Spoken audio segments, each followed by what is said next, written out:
Welcome to Truth and Transcendence. I'm Catherine Llewellyn, and you can find all our episodes on truthandtranscendence.com. And my special guest today is Antony Sammeroff, who is coming back on the show for the third time because he is very, very good value and a wonderful guest. Today, we're going to talk about Antony's fairly recent thing he started doing, which is bodywork. Antony Sammeroff, also known as Master of Time, Space, and the Universe, is a psychotherapist, bodyworker, writer, and international speaker, noted for his punchy, humorous style and ability to fuse things together from psychology, philosophy, and economics into a coherent worldview that cuts through the BS. And I'm going to have to live up to that introduction now, Catherine. I better be funny. I better exhibit my punchy style. That's right. Yeah. You've only got to hold it together for about 40 minutes, Antony. Oh, okay. And then you can just revert back to just being a normal human being like this. Oh, no. Then I need to go back to being master of time, space, and the universe. What are you talking about? Of course, silly me. So No. It's a lot of responsibility. you can find Antony on beyourselfandloveit.com, which I'll remind you of later in the show. So Antony, thank you so much for coming back on the show. We're completing a trilogy. Yeah, that's it. Third installment. It's just like Star Wars. Except more relaxed. You know, we don't have to be in the depths of freezing space all the time, wearing uncomfortable outfits. Okay. Yes, yeah, it's good to be in comfort. And I feel very comfortable in your company. So especially after so many conversations, maybe the audience is getting to know me a little bit as well. Absolutely right. Yes, and I've been on your show, which was great fun as well. So that means that means it's a quadrilogy if you think about it. Oh, It's a shame people don't buy DVDs anymore. Otherwise, we could make a box set. And what's in your legacy, Antony and Catherine? Well, we did a quadrilogy of conversations where we were talking about pretty much what we felt like talking about Yeah. at the time. But it's just as well that the things that we feel like talking about are interesting. Yeah. People, hopefully. Antony, your sound is going in and out. So That's it. That's very, it. very, very, very irritating. I wonder why that is. I can hear you now perfectly. So Okay. I just gave it a little push. That's a shame because I can assure everyone at home anything that was blanked out was of the highest caliber of genius. So if I said anything idiotic, that was just the stuff that you actually caught on the microphone. All the stuff that you didn't catch was the good stuff. Anyway, so where do we begin? bodywork, Antony. I mean, I already knew that you had a body, Oh yeah, that's right. but And I also had to work a lot. you also had to work a lot. So, how did you get into doing bodywork and why? Yeah, it's actually completely bizarre. Right. When I was a kid, I really never understood why I couldn't run for tall without getting out of breath instantly. And I had these like really tight hamstrings, which I never knew any about. Um, right. Preface this: there is zero. There was not a single part of me that was interested in bodywork, on being one. In fact, if someone said that they were a masseuse or something like that, I'd think, oh, that must be awfully boring. This is not boring. I'm learning I've learned so much, and I continue to learn so much from everyone I work on.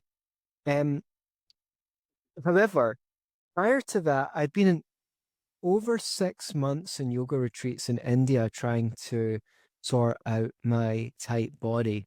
Um, as I went through my own self-help journey, I tried a lot of things, once I went to a chiropractor in my mid-20s and Results were modest. There was a lot of money for not much.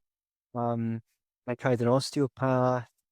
Um, when I was in Costa Rica, I met a guy that was a Thai masseuse, and he did a couple on me, and that was felt quite helpful. I would still say love Thai massage, and but it didn't change me. And then I met a guy that was a craniosacral therapist, and he did a few, and one or two of those craniosacral therapy sessions I had were pretty mind blowing at the time. But I still had all these things going on. My shoulders were too far forward, which I found out in India. I've seen so many physiotherapists in so many different countries. Again, a physiotherapist in India, I thought she was a genius. My spine would be protruding out my back, and whenever I was up there, he would work on me a couple of times a week for a few weeks, and then my spine would be back where it should be, and then it would gradually degenerate back to where it was. And next time I was in India, I guess I got her to look at it again, and I just accepted that it might be a short-term treatment. But short term is better than nothing. Um, in Delaware, at one point, I even lost the use of my voice for 2 years. I've never gone into this in such detail.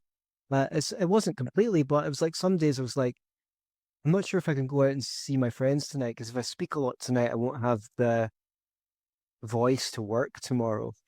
So a doctor in Delaware took me out to see a friend of mine that's a doctor, very senior physiotherapist who's made contributions to the field and everything. And he said the exercises that I'd been given to try and straighten my shoulders out were one size fits all, and they would work for a lot of people, but he didn't reckon they'd work for me because my body was just like that. And so many specialists.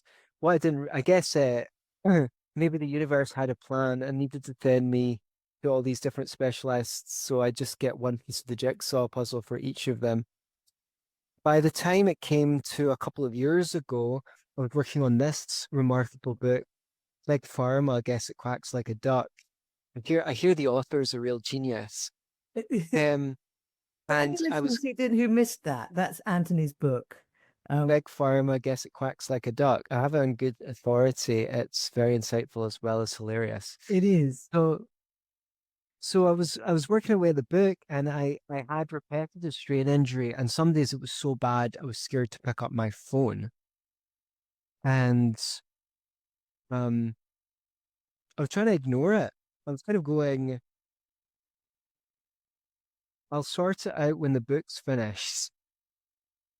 I went to a physiotherapist and he just gave me a ball to squeeze and said, use it less. And I was like, well, if I use it less, I don't have a life. I'm a musician. I'm a writer. What are you talking about? And my voice is gone. So I'm really going to be uh, screwed with a capital F, right? I was luckily or um, went to this this conference to speak about Big Pharma in Mexico at the Holistic Health Conference, and I was a speaker. And the speaker above before me was a body worker, and I was just preparing for my talk, so I couldn't really focus on what she was saying. But I said to my partner, "Oh, she's a role model." And what I meant was I was talking about the pharmaceutical industry, but her organization was actually providing people with solutions, and she had lots of case studies. And I was like, and I never realized when I said that what it was going to actually unfurl because I was not even going to go to her for a bodywork session because I'd seen so many specialists, raw thing, creative psychotherapy, time massage. I've spent so much money on this stuff, especially chiropractors. So I didn't think it was going to be anything that I hadn't experienced before. But then a couple of people were going around going, "Oh, have you seen Baudrey Fraser? Oh, she's incredible." I was like, well, if, a couple of people have said that, um, it's probably go, you know. It may have happened. It happened at least twice, maybe three times. So, maybe four. So I needed to go, and it was like I was transported into a alternative universe.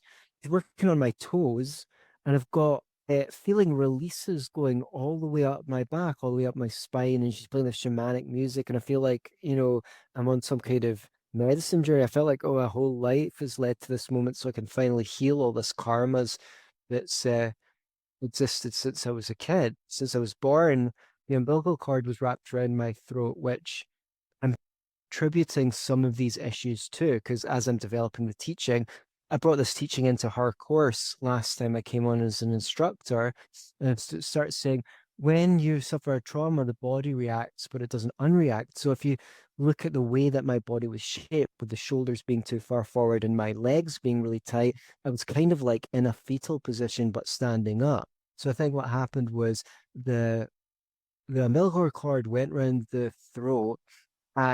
Which is not that uncommon, but how everyone responds to it different. I passed out.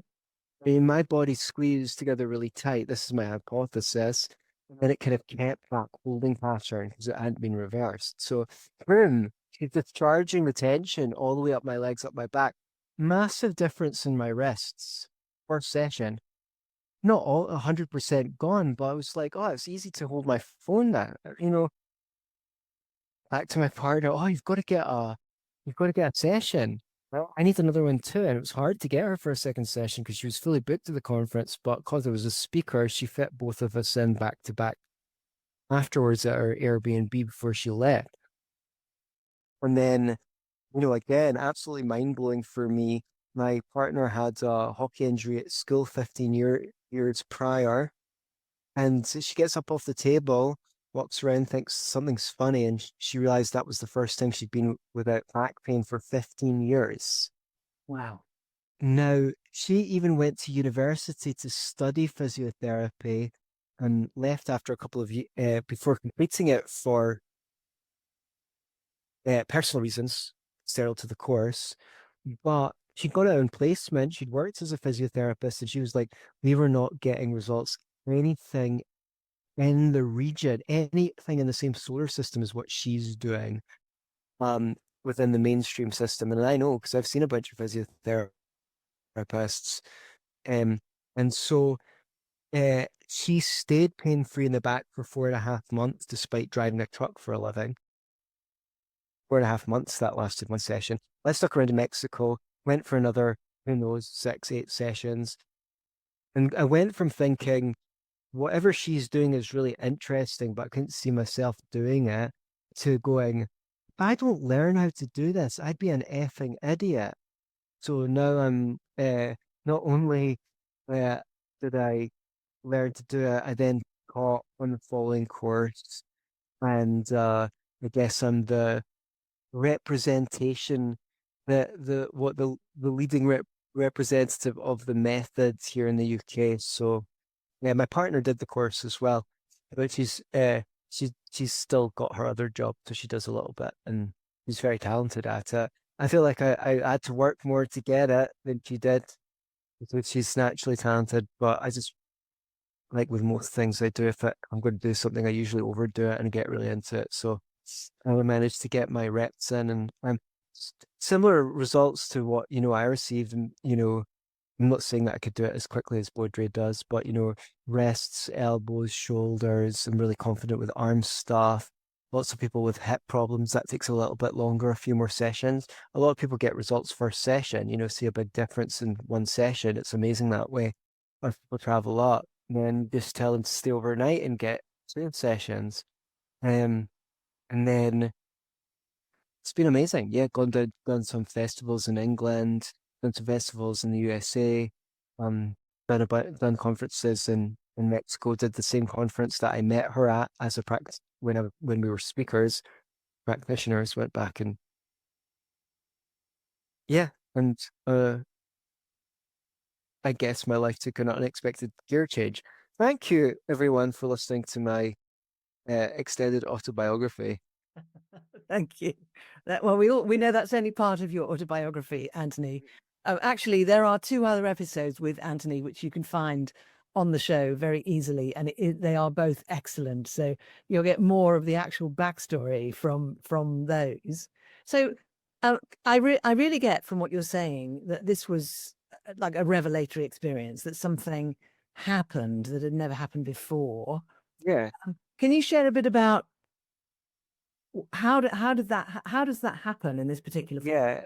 Yeah, exactly. Why is it why is it such a well-kept secret if it's so effective? Results are um unmatched in my experience. And I've gone all over the world trying to sort. I've spent months on yoga retreats try and didn't get as much as I got from a few sessions of this. So something there's obviously some domino pieces missing. And it works on the principle that tension in the body runs in predictable um patterns. Right. If you look at the human body, the thing is I've kind of added some stuff, some theory to what Audrey's doing because not just because I come from psychotherapy and trauma background. I think part of what we're doing is actually discharging the fight, flight, or freeze response from the muscles. But just because I felt really de-skilled coming into this new field. So I'm listening to other people on YouTube and things like that on podcasts and understanding and bringing additional understanding from outside to it, to the method. So the body always works, moves in arcs. If we look at a normal physiology textbook, it'll tell you that this muscle opposes this muscle. One pushes, one pushes when the other pulls, one pulls when the other pushes. But the body never moves in an isolated way like that at any time. It always moves in a train of muscles. It always moves in arcs. So we don't just treat the site of injury, we treat the entire arc, so to speak.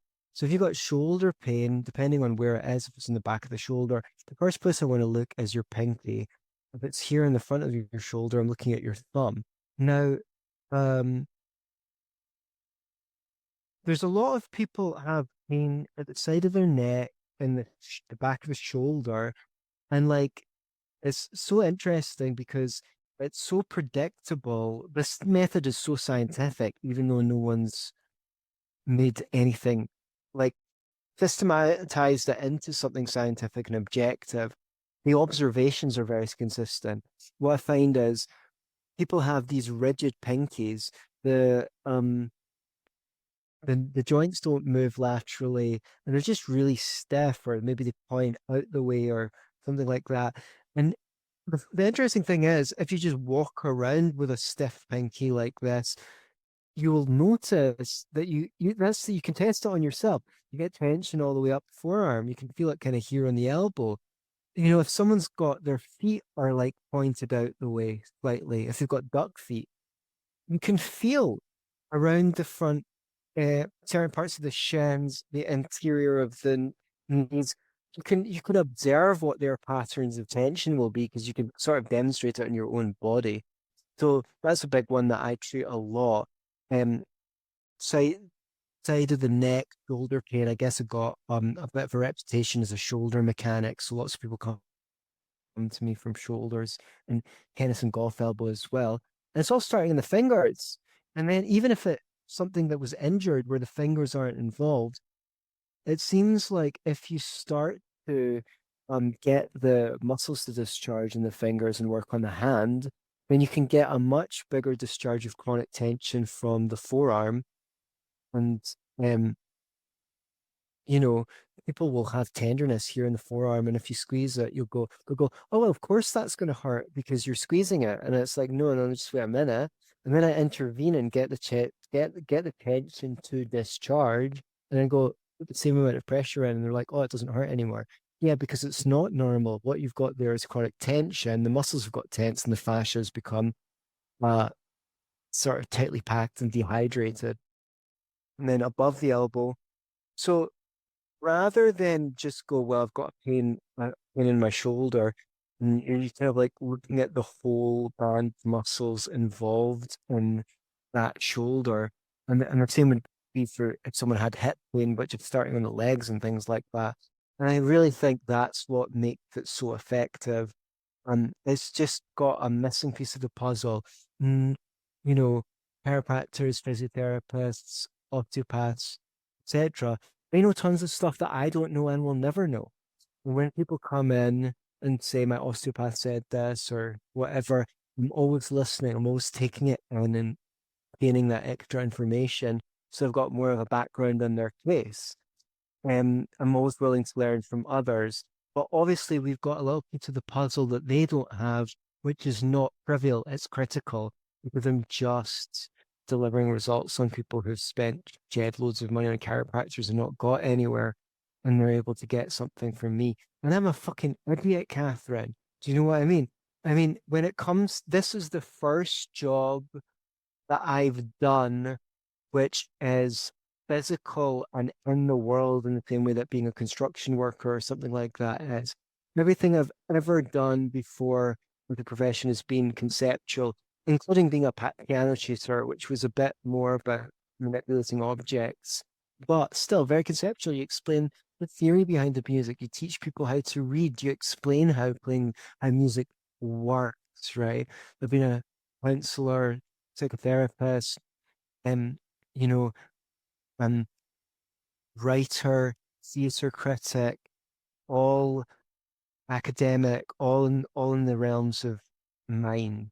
And I'm coming into this in the right period of my life where I just need to become a bit more objective and focus more on what's happening in the world around me and maybe a little bit less spacey. Yeah. Amazing.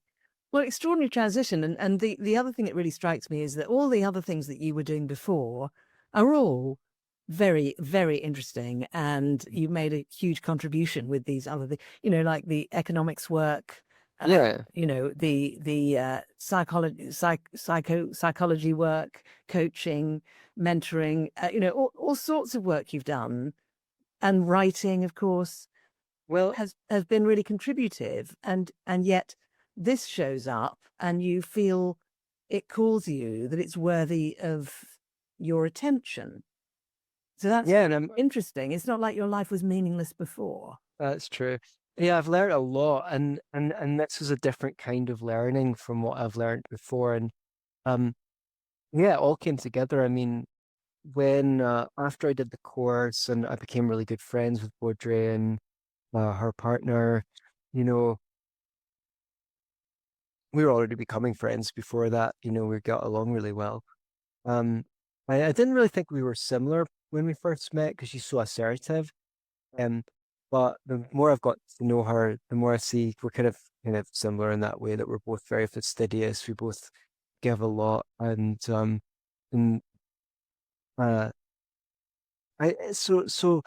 but we're both team players essentially who've been forced by circumstances of life to do more things on our own than in a team.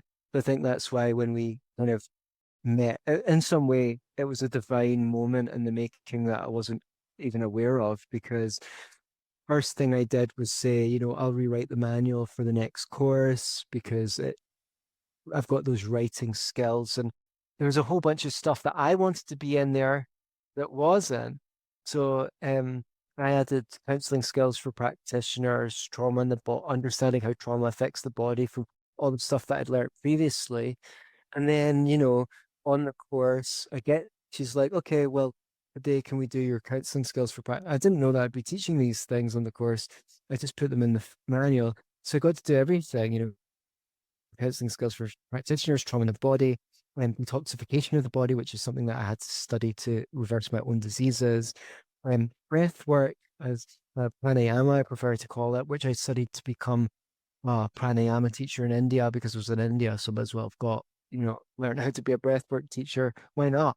You know, but everything I'd ever learned in my life suddenly came fully into focus when I was on that course because I got to teach all of it. Whereas prior to that, I was thinking, why have I, why did I study so many things and then not end up doing anything with them? Well, I guess I found out on that course because everything had a place. So I did very much when you said calling, it seems like I was kind of led into it. To be honest, most of the things I've done in my life, I was kind of led into by the nose. We're just trying to follow my own healing journey and things just emerged and it was like, oh, that makes sense. I'll do this, I'll do that. And I just kind of followed my nose and somehow it's definitely been one of the things I love more than anything else is learning. So I've got to learn a lot of different things in my life. Amazing. I love it. And I love how all those things came into the course. So that Mhm. there's now essence of Sammeroff in there as well, kind of Yeah. coming into it as well. And the thing you said about the chronic tension in the body Mhm. that people are experiencing, the question that came to my mind is, do you think that that is a particular symptom of our times? Do you feel like, Yeah. Well, I mean, yeah. So basically, if you were living in an indigenous culture and had a natural body, would this happen?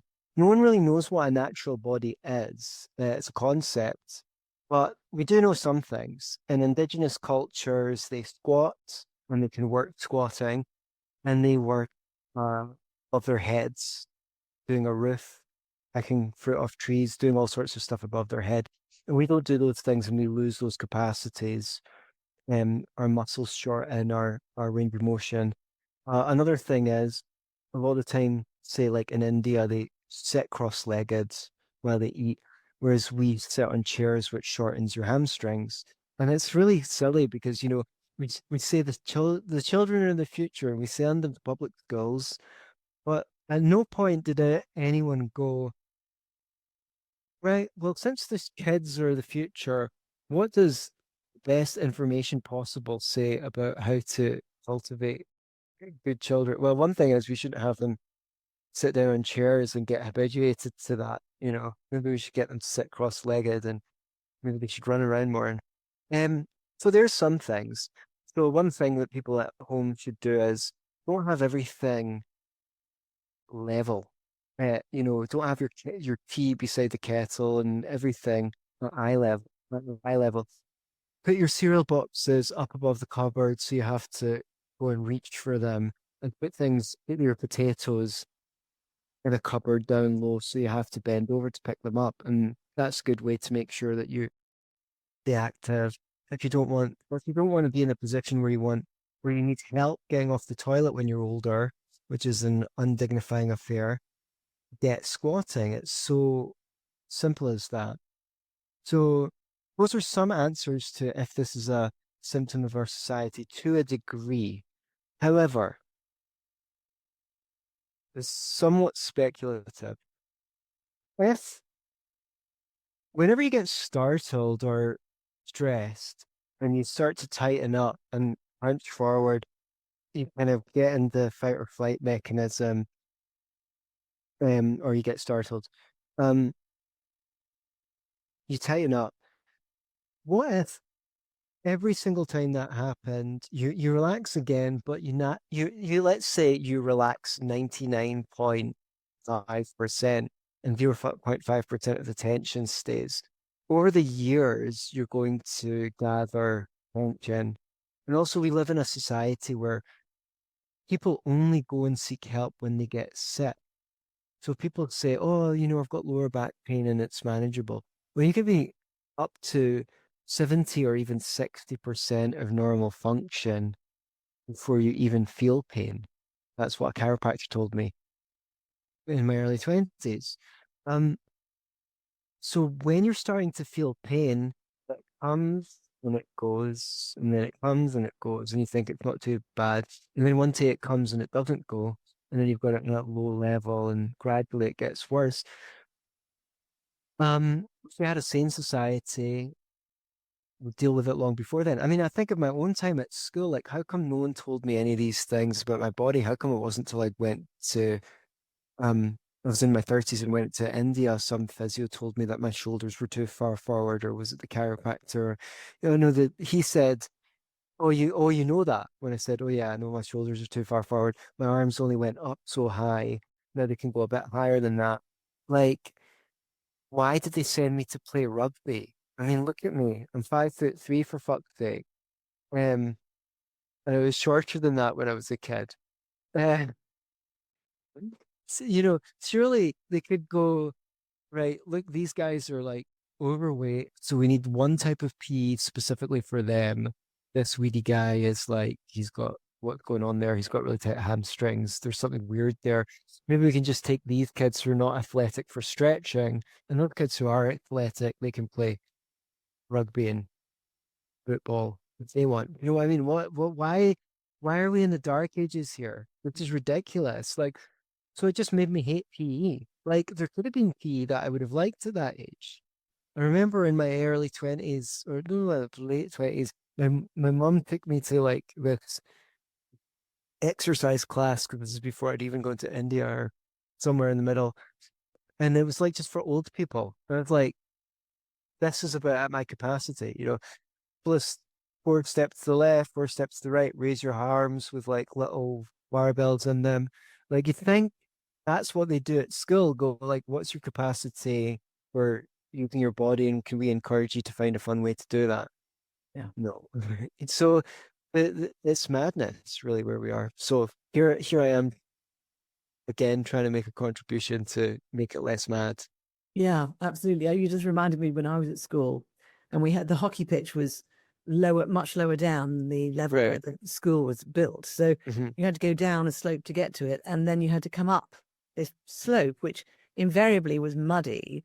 And someone had had the bright idea of putting steps all the way up. Yeah. But of course, the steps were just exactly the wrong dimensions. So they were not a foot deep, a stretch of, a footstep deep or 2 footsteps deep. They were like 1.5 footsteps deep. And we were expected to run up this after playing hockey. And it was just torture and no benefit. And you were covered in mud at the top. And then they were surprised of people finding ways of getting out of Right. an exercise. Yeah, what happened was me and a couple of the kids that were obviously not suited to rugby just conveniently forgot our PE kit every week, and the teachers turned a blind eye to it because they knew that we didn't have the capacity to play rugby. Why didn't they send us for something that was suitable for us? It's crazy. Yeah. So, you know, and then like I mean, you were asking about then there's like the cult of muscle, which is, don't get me wrong, it's not bad to be, you don't want to be weak, you don't want to be like I was with an underdeveloped chest, and, you know, uh, but it's like, first of all, when people think of fitness, what do they think of doing? What? Building muscle, right? So, but then a lot of the time people have an injury, or sorry, basically, if all you do is build muscle, and you don't do expansive movements, which is stretching and yoga. Pilates is not yoga. I'm not against Pilates; it's a good workout, but it's not all about expansive movement. So, stretching and yoga, basically, your muscles will shorten, and then all these guys, so many of the guys that were bodybuilders have got so many physical problems that in their 40s they're getting into yoga and stuff like that, just try to redo the damage. Why didn't you get it and why didn't you get it into it earlier when you were building all that muscle and overdoing it because you thought, that's not tough or whatever. So the fascia gets tightly packed together and dehydrated, and you've got problems. And then the whole field of physiotherapy is built on the ethos of the fitness industry. So that means that they're members of the cult of muscle as well. So when someone has an injury in certain circumstances, they're going to teach you how to build muscle to regain stability, to push your body into what appears to be a healthy position. And that might work for a while. But what you've done is just built muscle on top of damaged fascia, and the injury's still there. So you're going to revert at some point to being in pain. You just built muscle on top of the injury instead of addressing the injury. And then, as happened to me, true story, this is probably what led to me becoming a body worker. Ridiculous things like this happening to me. So I'm trying to get fit, in my sometime in my 30s. I've gone to the yoga retreats, and that's been helping me. And friends convinced me to go to the gym, and I'm still trying to fix some of these problems. and the physio tells me to start pulling to help because I'm like, I know that my spine's like that and it shouldn't be. I want it to be at rep. He says, go to the gym and pull. So I've started pulling, and one day a friend of mine who used to be a personal trainer says, I don't think there's enough weight in that. Puts it up, so I pull. Next 4 or 5 days, I've got pain in my wrist so bad I can't type. I can't work on my boot. So I'm like, right, again, SHITTING myself, because I'm like, look, here I am trying to do something good for myself. I'm trying to correct my spine, but doing the exercises I've been asked to do to correct my spine is damaging my wrists. It's so scary. Like, it's like, what am I meant to do? How am I ever going to get out of this? This is just going, after all this work, by the time I met Baudry, I'd got worse, I hadn't got better. So, I mean, how disillusioning can you get trying to do something good for yourself to correct yourself and coming away with worse? Unfortunately, it's unreasonably common because what physiotherapy was sorry, I feel like I've been talking for so long. It's just because I'm trying to get to the point, which was this is all about sport.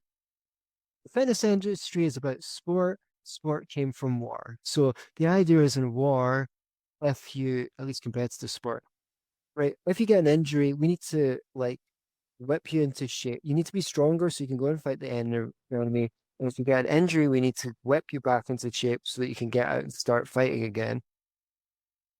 Then we get sport, which is training, channeling all that masculine energy into something a little bit more entertaining and less killing people involved. Right. If when you come off that sports field and you injured your ankle, I mean, you've got to go out and play again as soon as possible because you're all about, rugby or whatever it is. Your head's not meant to be a battering ram, but that's what you treat it as. And like, how do we get you back on that field as quickly as possible? Nowadays, people are more aware, but if you ask your parents, grandparents, great grandparents, they'll say, yeah, we just got up and played again, right? And that's what physiotherapy is based on. So that ought to excel at war and sport, you need to be part of the cult of muscle. And physiotherapy came out of sports industry, where it's apparently a good thing to go and push yourself to the absolute fucking limits, regardless of what the long-term quality and the long-term consequences on your quality of life will be. So that's maybe why we don't have answers yet, because we're looking in the wrong places. Yeah, I think you're right.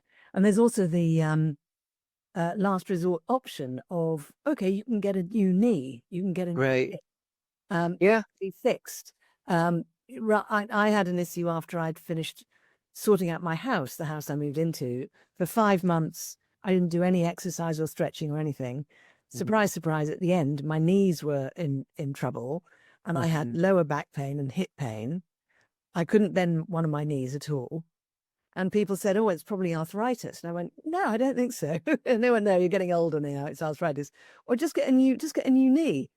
And I thought, no, I don't accept that. And No. I did a lot of yoga, I had Chinese massage and acupuncture Very good. sorted out. But I could have, the pressure and the general agreement around me was, oh, that's inevitable. The only Yeah, thing now is, when are you going to have the knee replacement? absolutely no. Yeah, many times Baudry's averted people needing hip replacements and things like that. And I guess in the future I will too. But coming back to the big pharma thing, which you haven't, I have a copy of the phenomenal book Big Pharma, I guess it quacks like a duck. It will be in the show notes. Yeah. If you yeah. It's a good book, it's entertaining and it's very informative and it might help you avoid decisions that will make you sicker. I mean, what the hell is what does arthritis mean? That's just Latin for inflammation in the joints, right? So one guy's got inflammation in the joints because they're nutrition deficient and they need collagen.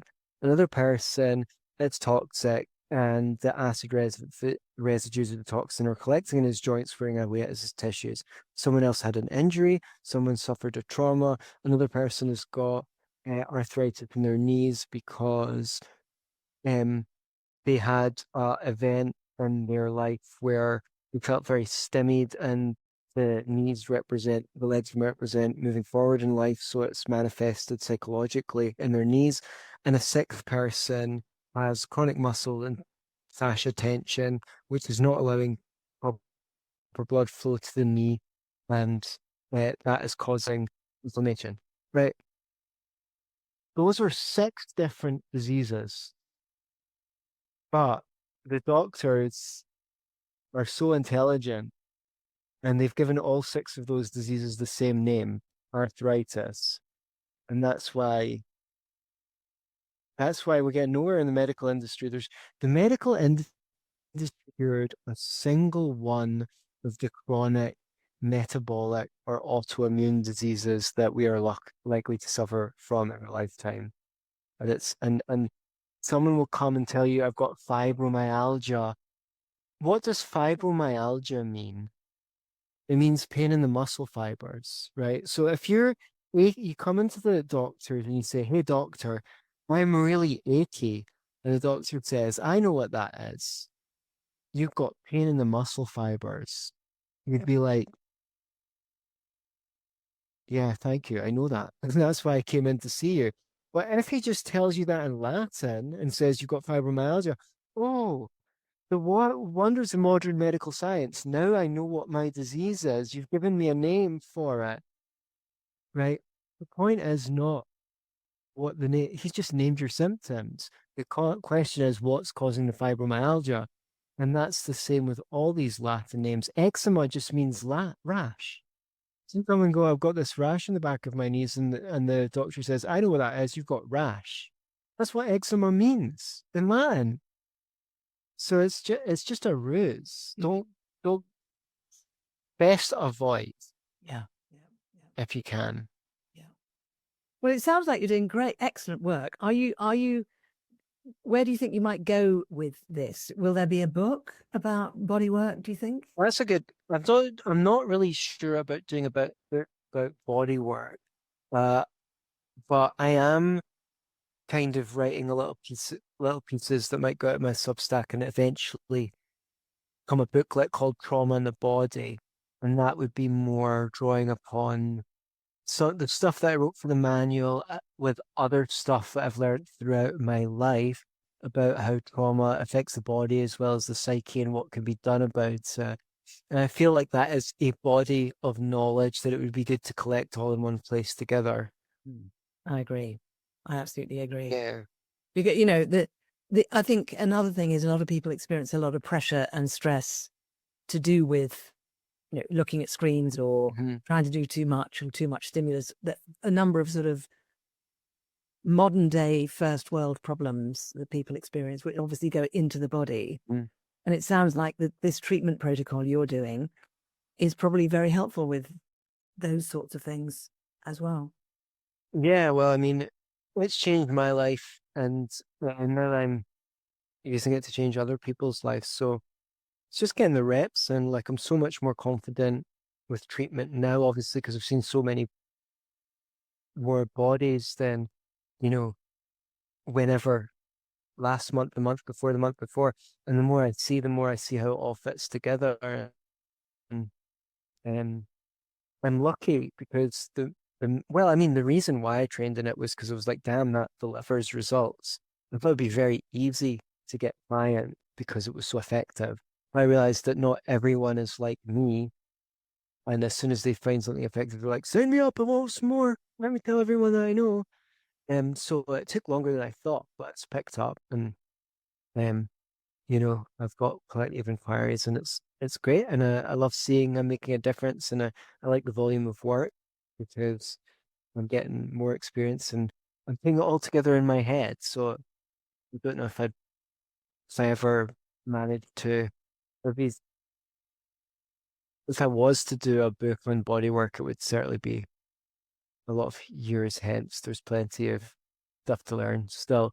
But I did say to Baudry when I was rewriting the course, right, here's a bunch of stuff that I need you to write sections on because from my perspective, conspicuously absent from the manual now. So you never know. Maybe help her write her book. one day or something like that.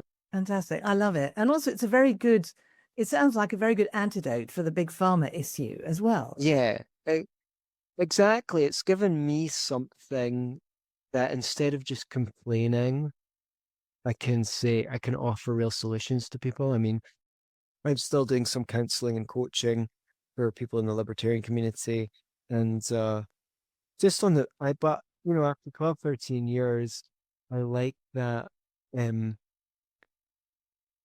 just being able to take people on the basis of it's a compelling case and I really think I can help that person rather than it be my job. So, because now this is my body works the most hours at the moment, and just recently I felt like, yeah, I've taken on a couple of people for counseling or coaching, and if people want to filter through, then when if I really think I can help them, and then I'm happy to take them on, and that's a much better basis. Um, so it's been good. It's just been following the breadcrumbs back home, Catherine.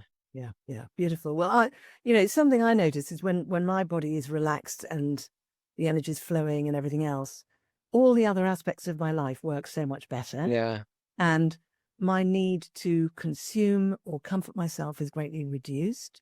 So my finances improve. There's a direct yeah, relationship, and the quality of my work improves. I'm happier. So I'm a great believer in the importance of body work for absolutely. all the reasons that you've said and so many other reasons. So I think it's very exciting what you're doing, and I'm looking forward to seeing what happens next. I mean, each time you come on, we're highlighting something different, Oh, but that's very good of you. everything's kind of building from everything else. Yeah, it's kind of like it's almost like there was a jigsaw, there's a picture on the jigsaw box, but you've just lost the jigsaw box. And you're just going around picking up pieces and putting them together. And I try and synthesize everything I've learned because that's how you have a unique voice in this world, Don't just speak conceptually of stuff that you've read in books, but fuse it with your own personal experience and then you make it your own. Um, and yeah, I mean, always knew I wanted to have some kind of job helping people. I don't think I could have worked for Coca-Cola or McDonald's or something like that. So I've kind of just been motivated by, what helps. Like, and if I came across anything I thought was helpful, I tried to learn it myself and share it. Yeah. And the only reason why, maybe if I had gone to I really like craniosacral therapy and Thai massage. I don't think I would have had the physical might to do Thai massage at the time. Maybe if I keep on getting more sessions. Um, but like craniosacral therapy, I just couldn't see myself doing it. Whereas this is a little bit no pain, no gain, and I love that it offered such fast results. There's an element of the fact that it's painful, which makes it ritual or a baptism of fire, and you really feel like you earn healing that you get. I sometimes say, means the price you pay for healing quickly. Maybe you would get this same amount of benefit if you went to Thailand and got a Thai massage every single day. It might take weeks or months. And so we just do that in 12 hours, and it's painful, but within the client's tolerance level. The client's always in charge of how much pain. And then you feel like if you got better, you earned it. So there's an element of the coaching and being there for people and negotiating with them, getting it to just their level and being present to that and helping them work through the pain, encouraging them that maybe appeals to me because I found it excruciating. But I just kept on going back for more because it was so helpful. And I was like, there's this concept in the yoga literature that what Shiva can do, if you're very lucky, is he will touch you. And in that one instant when he touches you, it will be the most excruciating suffering you've ever experienced, but it will burn up lifetimes of karma, lifetimes of bad karmas from that one touching you. And it's a very merciful thing to do. It was excruciatingly painful, but boom, you're a changed person. I feel like maybe there's just a little bit of Shiva in me, and helping people transform, you know, I've no keep doubt. facing the yeah. Yeah, amazing. Well, thank you so much for sharing all this with us, Anthony. It's just amazing work that you're doing. Um, I now have to try and think of a way of getting you down to mid Wales Oh yeah. to give a talk or something, or Yeah, well, I mean, I'd love that. If you've got enough people, then and they want sessions, then it's easy enough to do because if if people can pitch in by I'd love to come down if I've got a couple of days work that will cover my costs and it'll be amazing to see you. So I'd love to do the talk. I do a talk called Trauma in the Body and it's slightly different every time I do it. So I'd love to do that. Yeah. fantastic. Well, let's make that happen in 2026. That would be just fantastic. And I could do with a good body treatment. I was very lucky. Yeah. My father was an osteopath, and so I had my first Oh osteopath yeah, I mean, massage when I was mentioning that. probably 4, and he was teaching me basic massage techniques on him when I was 9. So I've always Amazing. had the benefit of that element in my life, which I'm so grateful for, so profoundly grateful for. So I think Yeah, everyone listening, amazing. um, tune into your body, notice Mm, what it's doing, and don't just assume that everything that's happening in it is inevitable. If you're getting older, we don't have to be falling apart physically necessarily as we're getting older. no, that's the myth. But they like that because then the only thing you can do is take pharmaceutical drugs or get surgery. I feel like I know that what I barely got to hear from you today, Catherine. I feel like I'm such a big blabbermouth. All right, well, I'm going So we'll to just need to speak again more often. Yeah. you'll need to speak here more often. Have me back on your show when your show is happening. It's off hiatus. Yeah. Yeah, Okay. yeah. And I just felt like, no, I feel like I've actually said quite a lot because I've got a really strong connection with body work, not this specific modality that you're involved with, but for me it's a very present and important thing. And of course the dance work that I do is another beautiful way of addressing and freeing up tension. And I loved what you said about the fight or flight being trapped in the muscle, Mhm. and that part of what you're doing with this particular protocol is releasing that, Yeah. letting that Absolutely. release out of the body. Absolutely. Very People have emotional releases. Yeah. Yeah. And also the thing about, you said, when you get a tension or a trauma in the body, yes, you recover from it, but not necessarily 100%. And there's Yeah. And incremental bits, a bit like compound yeah. interest. Yeah. You become slightly tighter, just a tiny bit. And then that appears normal to you. So your body moves in that way with that level of tension. So people say, "Oh yeah, I've got pain in my hand, but I use my phone too much." And they're like, "I believe you do, but there was a time where you used your phone just as much as you do now, and it didn't hurt. So what changed between then and now?" Well, you slightly got a bit more tense, and then slightly a bit more tense, and then slightly a bit more tense, and now curling your fingers in towards your palm hurts more than it used to. And we discharge that tension. The earlier we discharge it, the less the better. The sooner we discharge it, the better.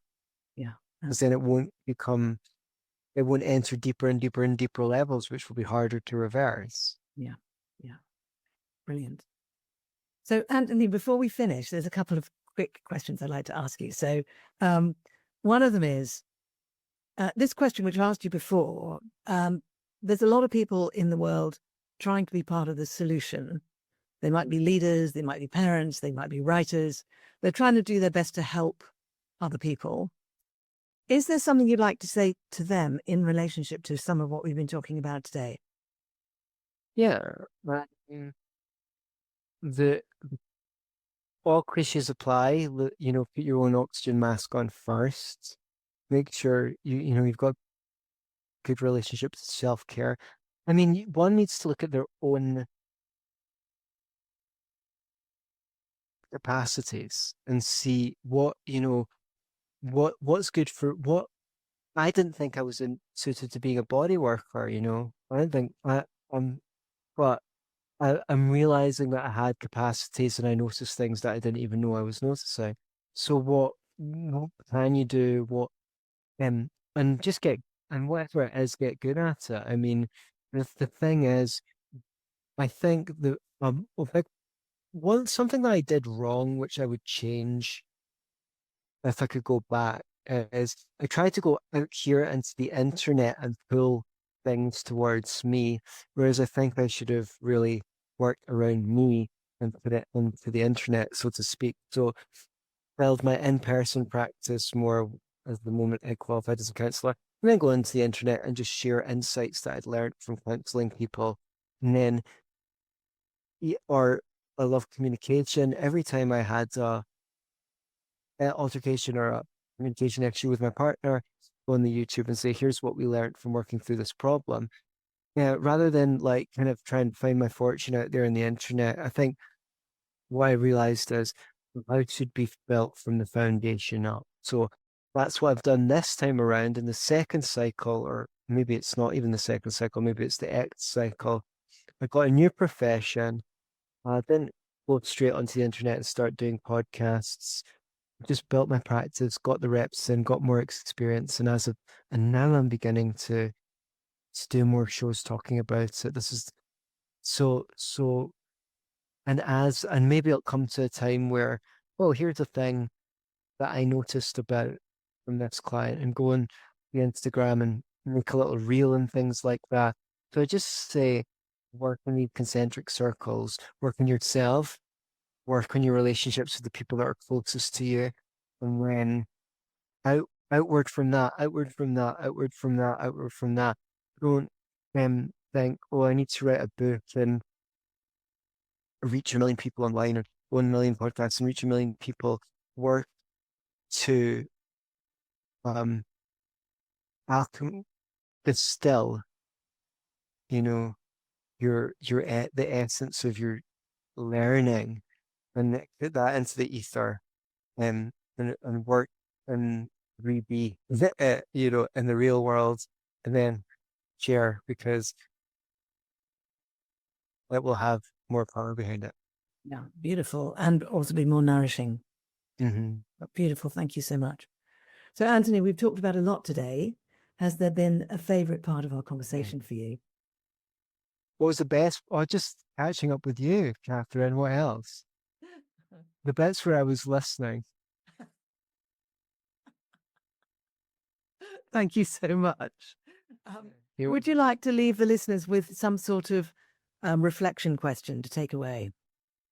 I was that prepared for this one. What's a reflection question? See,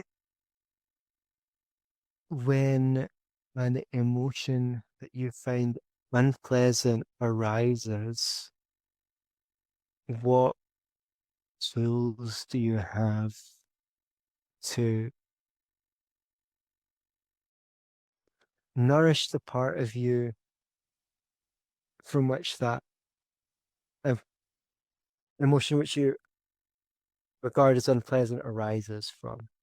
Because either you're going to distract yourself, or you're going to go into extreme mental activity and overthink about it, um, or you're going to confront the sensation, the emotion directly. And when you do that, how do you heal yourself psychologically? Beautiful. Thank you. Thank you so much. Anthony, it's been an absolute joy, as always. And I look forward to witnessing what happens next in this fantastic journey. Now, before I completely finish, is there anything which, in an hour's time, if you haven't said it, you will kick yourself? Well, I mean, if you're in the UK and want some of this, you can go to realbodymechanics.com, realbodymechanics.com, or beyourselfandloveit.com if you want counseling or coaching. If you go to realbodymechanics.com, you can get a little consultation with me, a short one remotely, and I'll tell you some stuff about your body you didn't know. And if you're enthusiastic, you can come up to Scotland or find out when I'm doing a festival in England. We wouldn't be the first one to travel, so that'd be cool to help anyone that needs the help. So Beautiful. And I think you said earlier that sometimes someone might travel up, have a treatment, stay overnight somewhere, and then have another treatment. yeah, and then or even 2 nights, then it'll be worth your travel. Yeah, we'll find out what you've got going on first, and I can appropriately advise you on what would be worth your while. Yeah. And Anthony, please remind us the name of the book that you've been holding up. Oh, like pharma guess it quacks like a duck. If it walks like a duck and it talks like a duck, I guess it's a duck. Excellent. Thank you so much. It's been an Do you honor me? pleasure. Has anyone been on the show more than 3 times? No, you're the first. Am I? Okay. That makes me really happy. Excellent. High quality. In fact, you're the first person who's been on more than twice.